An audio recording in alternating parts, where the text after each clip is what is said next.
거하고 빗대서 안말을 합니다. 즉 자동차가 제일 먼저 가려면 뭐를 해야죠? 시동을 걸어야 돼요. 시동은 어떻게 거는 거냐? 오른손 검지손가락이 시동 키입니다. 키가 있으니까 어디 꼽아야 되겠죠? 제가 시동 2번 걸고 출발합니다. 부릉부릉 하면 앞사람 귀 구멍에 넣고 2바퀴 돌려줍니다. 시속 30 하면 천천히, 속도가 올라가면 올라갈수록 빨라지는 겁니다. 아시겠죠? 자, 시동 2번 걸고 출발합니다. 시작! 부릉부릉. 시속 30. 앞사람 어깨 주물러 주세요. 천천히. 자, 속도 올라갑니다. 시속 50. 조금 더 빨리 두들겨 주세요. 두들겨 주세요. 이제 천천히 50. 자, 속도 올라갑니다. 시속 80. 빨리. 자, 과속합니다. 시속 100. 자, 스톱. 자동차가 멈추려면 뭐를 밟아야죠? 브레이크를 밟아야 하는데 갑자기 사람이 나타나서 급브레이크를 밟아서 깜짝 놀랐어요. 그래서 제가 속도를 막 올리다가 브레이크라고 외치면 급브레이크를 밟는데, 브레이크는 어떻게 잡느냐? 손가락 4개를 모으면 브레이크입니다. 그래서 제가 속도를 외치다가 브레이크라고 외치면 깜짝 놀래야 되니까 앞사람 옆구리를 쿡 찔르는 겁니다. 자, 시동 2번 걸고 출발합니다. 시작! 부릉부릉. 시속 30. 어깨 주물러 주세요. 시속 50. 등 두들겨 주세요. 천천히. 속도 올라갑니다. 시속 50. 시속 80. 과속합니다. 시속 100. 브레이크! 브레이크가 별로 잘 안 듣는 것 같습니다. 놀라지 않아요? 자, 뒤로 돌아서. 뒤로 돌아서. 시간 관계상 여기까지만 하겠습니다. 너무 억울해하는 것 같아. 너무 억울해하는 것 같아. 아유, 억울하니까 한번 해주자고요. 자, 이쪽 보고 한번 해줍니다. 시동 3번 걸고 출발합니다. 시작! 부릉부릉부릉. 시속 30. 어깨 주물러 주세요. 자, 시속 50. 두들겨 주세요. 속도 올라갑니다. 시속 60, 70, 80, 100. 브레이크!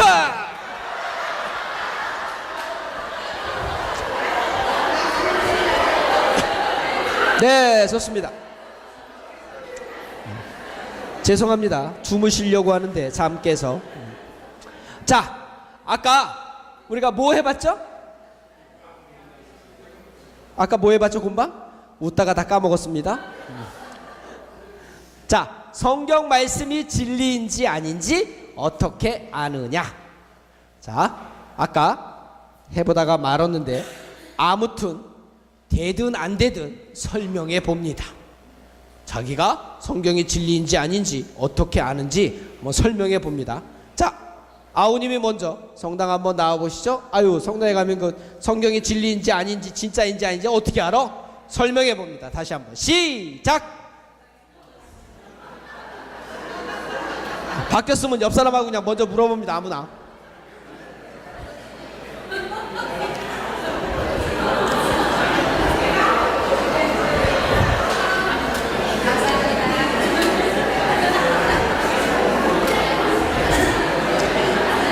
네, 됐습니다. 쉬고 와서 공부한 게 아니고 음식만 드시다 보니까. 자, 성경이 진리인지 아닌지를 물어보는 사람에게 우리는 어떻게 설득력 있게 얘기할 수 있을까? 네? 자, 성경은 우리는 어떻게 씌어졌다고 배웠습니까? 성령의 영감을 받아서 씌어졌다고는 교리 시간에 배웠는데 그게 뭔 말인지를 모르니까 설명을 못하는 거죠. 그죠? 자, 중요한 건 성경은 하느님의 영감으로 씌어졌다는 말은 무슨 말이냐? 처음에 마술사나 요술봉같이 마법의 봉을 딱 들고 성경아 씌어져라 그러니까 작가들이, 성서를 쓴 사람들이 눈을 감고 막 썼을까요? 그건 아니었을 거라. 그러면 왜 우리는 성경이 하느님의 영감으로 씌워졌다고 표현하느냐? 그것은 옛날에는 지금처럼 핸드폰이나 TV 매체가 없어서 이쪽 동네에서 일어나는 일을 저쪽 동네에서 알아요, 몰라요? 몰랐단 말이죠. 옛날에 전할 수 있는 방법이 먼 거리는.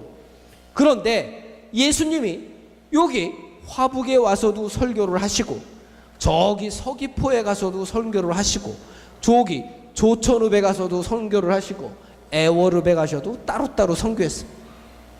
하느님 나라가 어떤 것인지 설명을 했는데, 그 동네 사람들이 얘기 듣고 저 동네 사람들도 얘기를 들어서 자기가 들은 이야기를 메모를 해봤더니 예수님이 여기서 한 얘기나 이쪽에서 한 얘기나 저쪽에서 한 얘기나 이쪽에서 한 얘기냐, 들은 사람 모두가 똑같이 얘기했다는 거죠. 사람들의 특성은 똑같은 사건을 보고도 우리는 열이면 열, 백이면 백 똑같이 얘기하나요? 다르게 얘기하나요? 보통은 다르게 얘기해요. 똑같은 장면을 보고도 자기 생각에 따라서 다르게 이해하고 설명한다는 거죠. 그런데 여기서 한 얘기나 저기서 한 얘기냐, 사람들이 들은 얘기들을 다 모아봤더니 똑같다는 거죠. 그럼 결국 똑같다는 얘기는 사람의 습성상 다를 수밖에 없는데, 똑같다는 이야기는 하느님의 영감으로 씌어졌다고 밖에 할 수 없기 때문에 하느님의 영감으로 씌어졌다고 하는 겁니다. 예수님이 전 세계에 복음이 전파되면서 각 나라별로 문화별로 예수님을 대하는 태도가 다 다른데, 가톨릭은 전 세계가 하나로 뭉쳐져 있나요? 다 따로따로 있나요? 다 하나로 뭉쳐져 있다.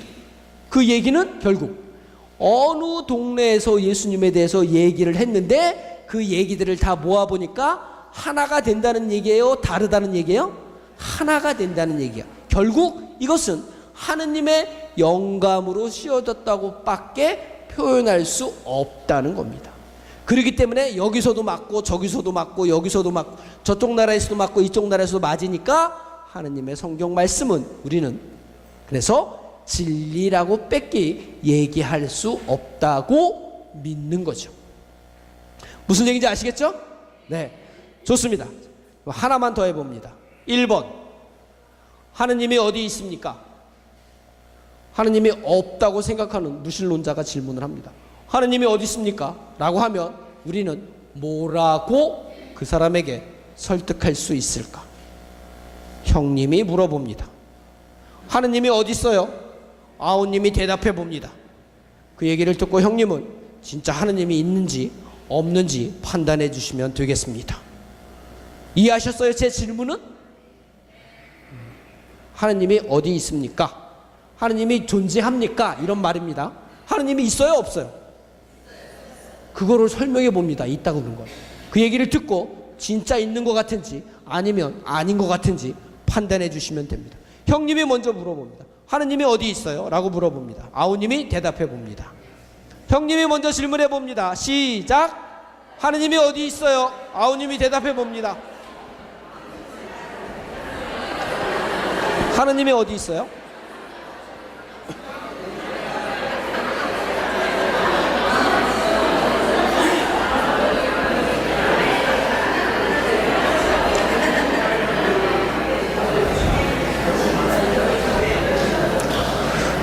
네, 제가 보니까 한두 마디 하니까 그다음부터 할 말이 없어서 조용해집니다. 하느님이 어디 있어요? 그럼 보통 뭐라고 얘기해요? 마음에 있습니다. 하느님이 없다고 하는 사람이 마음에 있다고 하면 그 마음에 어디에 있냐고 물어보면 어떻게 대답해요? 그죠? 하느님이 어디 있어요? 마음에 있어요. 마음에 어디? 마음이 보여? 안 보이잖아. 하느님이 없다고 하는 사람이니까 당연히 마음에 있다고 얘기하면 믿어요, 안 믿어요? 안 믿어요. 그 사람에게 하느님이 있다고 어떻게 증명할 거냐 이거죠. 여러분 하느님이 계십니까? 어디에 계세요? 마음에? 마음은 다른 사람이 볼 수 없는데 어떻게 믿어요? 하느님이 어디 계세요? 잠깐 가셨나 여기 안 계시고? 하늘나라에 계세요? 그럼 가봐야 알지. 안 가본 사람 우리는 모르잖아요.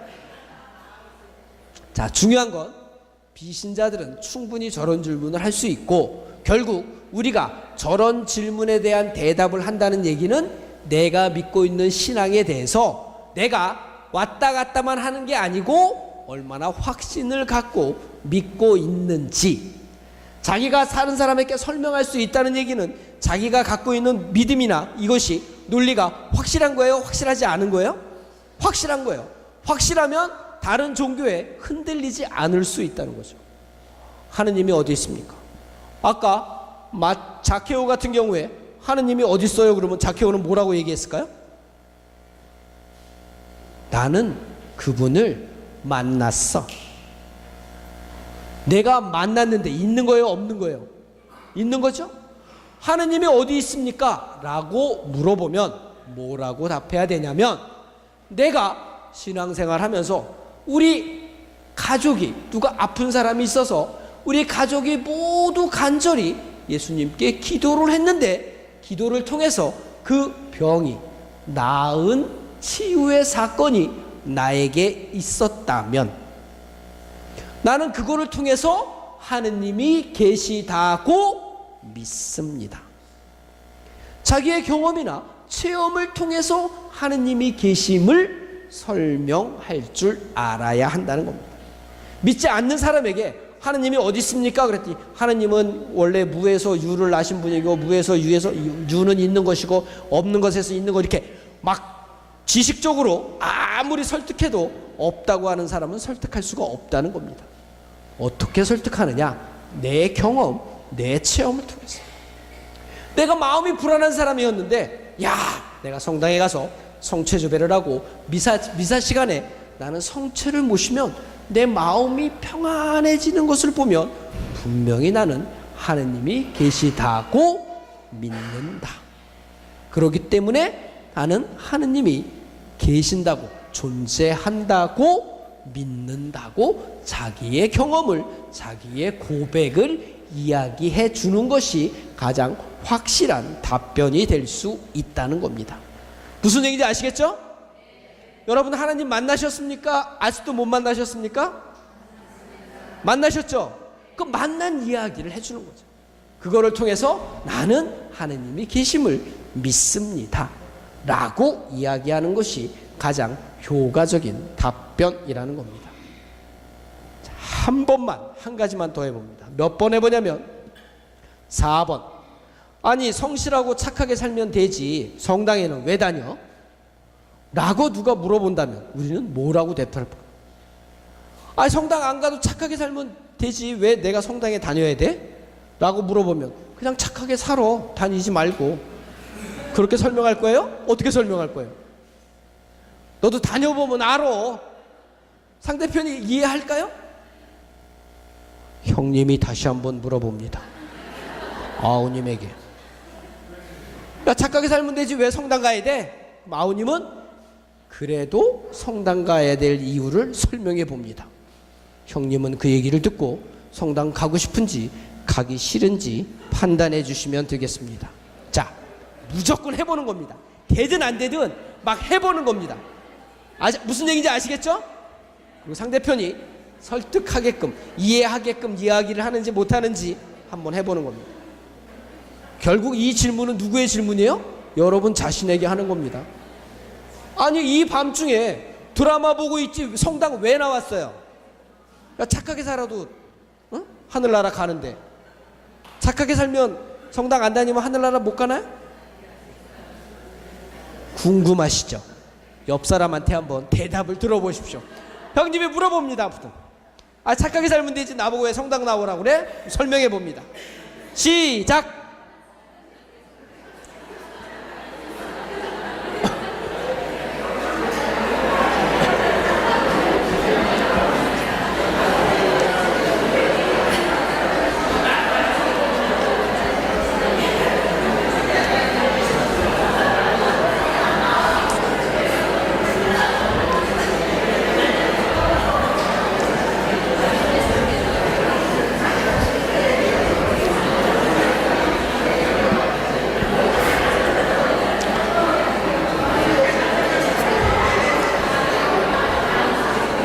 네, 좋습니다. 앞에서 아무리 봐도 적당한 대답이 나오는 데가 없는 것 같아요. 자, 결국 이 질문은 내가 성당에 다니는 확신을 가지고 있느냐 하는 겁니다. 여러분, 왜 성당에 다니세요? 누가 대답하시면 성당에 왜 다니세요? 왜 다니는지 모르고 그냥 다녀요? 성당에 왜 다니세요? 좋습니다. 구원받으려고. 그러면 성당에 다녀서 예수님을 믿으면 어떻게 하느님은 우리를 구원하십니까? 착하게 살면. 자, 여기서 중요한 건 교회는 하느님은 우리 인간을 어떻게 구원하시는가를 우리가 정확히 알아야 합니다. 하느님은 인간을 구원하시는 방법이 로마서에 보면 3가지 지나 단계로 구원하십니다. 하나는 양심의 단계, 두 번째는 율법의 단계, 세 번째는 믿음의 단계. 자, 복음이 뭐라고 그랬어요? 죄가 많은 사람들이 예수님 믿어서 구원받게 되었다고 그랬죠. 즉 예수님을 믿는 사람들은 믿음을 통해서 구원을 얻을 수 있다는 겁니다. 그러면 율법을 통해서 구원을 얻을 수 있는 건 뭐냐? 그것은 다른 종교나 다른 모든 동서고금을 막론하고 율법들이 있습니다. 즉 문화적으로 지켜야 할, 우리도 부모님을 공경해야 되고 유교 문화 안에서도 그런 게 있죠. 또 다른 나라는 다른 나라 나름대로 지켜야 될 법도가 있다는 거죠. 법도. 그 법도를 잘 지키는 사람은 구원을 얻는데, 그 법도도 일반 법이 있고 또 다른 종교가 믿는 법, 즉 예수님을 믿는 종교 말고 불교나 다른 교리를 믿는 사람들도 그 율법을 잘 지키면 구원받을 수 있다는 건데, 그것은 제일 중요한 건 그 종교를 믿어서가 아니고 어떤 종교를 믿던 그 사람의 삶의 태도가 예수님이 원하는 이웃을 내 몸과 같이 사랑하라는 사랑을 실천한 사람들이라면, 하느님을 모르는 다른 종교를 믿는다고 해도 하느님은 인간을 구원해 주신다는 뜻입니다. 이해하셨습니까? 즉 다른 종교를 믿어서가 아니고 다른 종교를 믿든 안 믿든 예수님이 원하는 사랑을 실천한 사람이라면 하느님은 그런 사람들도 믿지는 않지만, 예수님을 믿지는 않지만 그 사람들도 구원해 주신다는 하느님의 약속이 로마서에 나와 있기 때문입니다. 그래서 제2차 바티칸 공의회 이전에는 예수님을 믿는 사람만 구원을 해준다고 했는데, 제2차 바티칸 공의회 이후에 예수님을 모르지만 예수님이 원하는 사랑을 실천하고 사는 사람이 있다면 그들도 하느님은 구원해 주신다는 것이 율법을 통한 구원입니다. 그게 일반적으로 얘기하는 익명의 그리스도인이라는 말의 가장 정확한 표현입니다. 무슨 말인지 아시겠어요? 네, 모르시는 표정입니다. 제가 또 마무리해 줍니다. 또 한번 율법 말고 또 양심을 통해서, 즉 양심에 따라서 살아도 하느님은 예수님을 믿지 않는 사람이라도 양심에 따라 사는 모습이 사랑을 실천하는 모습으로 살았다면 예수님을 몰라도 그들을 구원해 주시겠다는 것이 교회의 구원의 방법입니다. 제일 궁금한 건, 그렇다면 양심에 따라서나 율법에 따라서나 예수님을 믿어서 어차피 천국 간다면 예수님 안 믿어도 천국 가는데 여러분은 왜 예수님 믿느냐 하는 겁니다. 결국 구원이라는 것은 예수님의 십자가상의 죽으심과 부활로 인해서 우리가 우리의 능력과 상관없이, 우리가 죄가 많은데도 불구하고 하느님이 우리를 구원해 주시겠다는 당신의 약속, 그것 때문에 우리가 구원받았다 하는 것이 중요하다는 겁니다. 그래서 결국 예수님을 믿는 사람들은 올바로 예수님을 따라서 올바로 바로 직천당할 수 있는 비법이 예수님한테 있기 때문에 예수님을 따라서 살면 바로 직천당할 수 있기 때문에 우리는 열심히 예수님의 제자가 되려고 한다는 거죠. 그걸 우리가 모르고 있으면 다른 종교를 믿나 이거를 믿나 아무것도 모르고 그냥 성당에 다니기만 해서는 우리는 안 된다는 거죠. 하느님이 우리를 분명히 구원해 주신다는 십자가의 죽음과 부활로 우리를 구원하셨다는 확신을 갖고 우리가 있어야지 누구한테 설명할 수 있지. 다른 사람이 성당에 왜 다녀? 그럼 글쎄요 하면 안 된다는 겁니다. 무슨 얘기인지 아시겠어요? 그러니까 여러분이 성당에 다니고 구원을 받는 방법은 그래서 여러분 예수님을 믿음으로 인해서 여러분은 이미 구원을 받았다는 확신을 갖고 신앙생활을 해야 한다는 겁니다. 누가 그런 질문을 했을 때 그런 말을 내가 분명히 얘기할 줄 알아야지 다른 신앙에 흔들리지 않을 수 있다는 겁니다. 아시겠어요? 긴 것 같기도 하고 아닌 것 같고도 헷갈릴 수도 있습니다. 중요한 건 내가 믿는 종교에 대한 확신을 갖고 믿어야 한다. 이것이 중요합니다. 그 확신은 예수님의 십자가상의 죽으심과 부활로 우리가 예수님을 믿음으로 인해서 구원받을 수 있게 되었다는 복음이라는 내용이 우리가 명확히 확신을 가질 필요가 있다는 겁니다. 아시겠죠? 그러니까 여러분은 알고 믿었는지 모르고 믿었는지 모르지만 그만큼 예수님을 믿고 안 믿고가 큰 차이가 난다는 겁니다. 예수님을 믿는다는 것은 내가 예수님을 통해서 내가 죄를 많이 짐에도 불구하고 내 죄를 예수님이 용서해 주셔서 내가 하늘나라 갈 수 있는 비법을 우리는 가지고 있는 겁니다. 그게 예수님 때문에 가능하게 되었다는 확신을 여러분이 가지시라고 드리는 말씀입니다. 무슨 얘기인지 아시겠죠?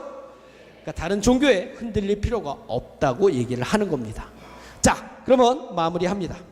자, 그렇다면 이제 결국 선교를 하는 데 있어서 마지막 결정하기 전에 사람들이 여러 가지 질문들을 통해서 우리가 성당에 가야 되는지 말아야 되는지 헷갈리는 마음을 흔들리는 그 시점이 바로 복음 전달 전에 선교 동기를 우리가 제공하다 보면 이 사람들이 궁금한 것들이 많이 생기다 보니까 이런저런 질문을 우리에게 할 수 있다는 겁니다. 그럴 때 우리가 설득력 있게 잘 얘기하면 한 번에 넘어오는데 우리가 그때 설명을 잘 못하면 에이 뭐 갈 필요 없네 나 안 가해 라고 다 입에까지 들어온 물고기를 놓칠 수가 있기 때문입니다.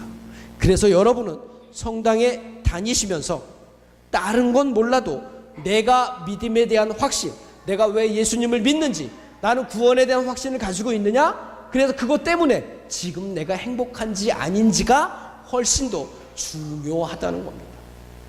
성당에 오는데 오만 인상을 쓰고 뭐 끌려가는 건 사람처럼 이렇게 온다면 동네 사람들이 그걸 보고 성당에 가고 싶은 생각이 나겠어요? 안 나겠어요? 안 난단 말이죠. 그래서 성당에 올 때는 어떻게 오라고 했어요? 샤방샤방. 그게 중요합니다. 그럼 내가 왜 샤방샤방 웃어요? 예수님 때문에 행복하니까. 내가 예수님을 믿어서 구원받을 수 있다는 확신을 가지고 있기 때문에 샤방샤방 하니까. 자, 예수님을 여러분은 믿으십니까? 대답 소리도 작은 거 보니까 안 믿으시는 것 같아요. 예수님 믿으십니까? 그 믿음으로 우리는 구원받았다고 확신하십니까? 그 확신이 있을 때 내가 다른 사람한테 말을 단어 표현을 잘 못해도 내 표현, 내 표정을 보고 이 사람은 정말 확신을 갖고 신앙생활을 하는구나 라는 것만으로도 우리는 그 사람을 설득할 수 있기 때문에 꼭 논리적으로 설명을 잘 못해도 크게 상관은 없으니까 걱정하지 마시고 우리의 표정을 샤방샤방 짓는 게 더 중요합니다. 아시겠죠? 나에 대한 확신을 표현하는 겁니다. 그래서 복음이 그러니까 너도 죄가 많더라도 성당에 나올 수 있어. 시간이 없다고 하는 거 다 핑계야. 예수님을 믿는 게 지금 더 중요해 라고 마지막 순간 흔들릴 때 복음이 무엇인지, 예수님이 왜 십자가상에 죽으시고 부활하시고 우리를 구원해 주신다는 여러분의 확신을 표정으로 보여주고 설득력 있게 할 수 있다면 더 효과적일 수 있다는 겁니다. 무슨 얘기인지 아시겠죠? 잘 모르면 샤방샤방 우셔도 됩니다. 그게 복음 전달입니다. 그러면 그 사람도 성당에 갈까 말까 하는데 저 사람을 보니까 성당에 다녀서 행복해하는 것 같고 신앙에 대한 확신이 있는 것 같아. 그렇다면 나도 저 사람이 믿는 성당에 가고 싶다라고 그 사람의 마음이 움직이게 되는 겁니다. 그렇게 됐을 때 성당 갈까 말까 할 때 복음이 무엇인지를 설명하면 성당 갈까 말까 이제 거의 넘어왔습니다. 그때는 딱 한마디만 하면 됩니다. 마지막 단계에서 너 이름하고 전화번호 써. 약간 갈등이 있을 때 거의 이제 설명은 다 하고 갈까 말까 하려고 용기가 없을 때 바로 하는 한마디, 이름하고 전화번호 써. 그러면 옹격결에 놀라서 씁니다. 왜냐하면 앞에 확신은 이미 가지고 있는데 결심을 못하는 거니까. 그래서 이름하고 연락처를 반드시 적게 하시는 게 마지막 단계에 중요합니다. 아시겠죠? 그리고 그 사람을 이제 교리반에 초대했으면 제가 마지막 7단계는 지속적인 관리입니다. 보통은 세례를 받은 다음에 예비자 교리 받고 할 때까지는 가만히 두고 잘 우리가 보살펴 주다가 세례 받은 다음에는 잘 보살펴 주지를 않는 경향이 있어서 지속적 관리는 우리가 한번 대상자를 정했으면 그 대상자를 위해서 세례 받기 전부터 기도해 주고 세례 받은 다음에도 세례 받을 때까지만 기도하지 말고 세례 받은 다음에도 계속 기도해 주자는 겁니다. 언제까지 기도해 줘야 되느냐? 언제까지 해야 될까요? 평생. 언제까지 해야 될까요? 평생. 언제까지 해야 될까요? 평생. 내가 누군가를 위해서 평생 기도해 주고 또 누군가가 나를 위해서 평생 기도해 준다고 생각한다면 우리의 신앙생활 자체도 신바람 나는 신앙이 될 거라고 저는 굳게 믿습니다. 맞습니까? 네. 그래서 다시 한번 마지막으로 정리를 하겠습니다. 자, 선교하는 데 있어서 7가지 단계가 있다. 첫 번째, 다 같이 한번 읽어보겠습니다. 시작. 주변인에게 좋은 인상 심기. 주변인에게 좋은 인상 심는 방법은 어떻게 한다? 샤방샤방 웃고 다닌다. 선교 두 번째 단계, 선교 대상자 찾기. 대상자는 모르는 사람이 아니고 아는 사람을 선교하는 것이 훨씬 더 효과적인 방법이다 라고 설명했습니다. 세 번째, 관계 형성. 관계 형성은 다른 말로 뭐라고 그랬어요? 친하게 지내기. 아직 성당에 대해서 얘기하지 말고 먼저 그 사람하고 친하게 관계를 맺는 것이 중요하다. 4단계, 신앙의 동기 제공. 성당에 나오라는 소리부터 하지 말고 내가 성당에 다녀서 뭐 좋은 일이 있었고 행복한 일이 있었고 마음의 평화가 있었고 나는 이런 확신으로 성당에 다니고 나는 그래서 지금 구원받아서 나는 하늘나라 갈 수 있다고 생각하니까 난 지금 행복하고 나는 내가 믿는 종교에 대한 확신을 갖고 있어 라는 자기 구원에 대한 확신을 표현할 줄 알아야 한다는 것이 바로 복음 전달이었습니다. 그리고 교리반에 초대해주고 지속적인 관리, 그 사람을 언제까지 우리가 케어해 주자고요? 평생. 아시겠죠? 네, 좋습니다. 자, 하여튼 저번 주하고 이번 주까지 해서 하여튼 이야기를 들어보니까 선교가 더 어려워진 것 같나요? 좀 쉬워진 것 같나요? 대답 소리가 어려운 것 같은데요. 쉬워졌나요? 어려워졌나요? 그리고 내가 교리 지식이 잘 없어도 내가 여기 있는 여러분 모두가 선교할 수 있다고 할 수 있다는 자신감이 좀 생기십니까? 네. 목소리가 작아요. 자신감이 생기십니까? 네. 좋습니다. 그럼 마지막으로 여러분의 자신감을 확인하고 내려갑니다. 어떻게 확인하느냐? 구호를 외치는 걸로 확인합니다. 이제 구호 준비. 그럼 여러분이 얍 해주시고 제가 선교라고 3번 빠르게 얘기하면 여러분이 3번 할 수 있다, 할 수 있다, 할 수 있다를 외쳐주시면 되겠습니다. 아시겠죠? 네. 자, 여태까지 저번 주하고 이번 주까지의 기운을 모아서 내가 선교 대상자 외쳤던 사람이 하느님의 자녀가 될 거라는 믿음으로 평생 기도하겠다는 믿음으로 구호를 외쳐보겠습니다. 자, 구호 준비! 아, 제가 기대한 것보다 작습니다. 요거보다 10배 더 크게, 더 큰 목소리로 우리의 자신감을 예수님 앞에 보여주자는 겁니다. 더 목소리 크게 합니다. 자, 구호 준비! 선교! 선교! 선교! 끝까지 경청해 주셔서 감사합니다.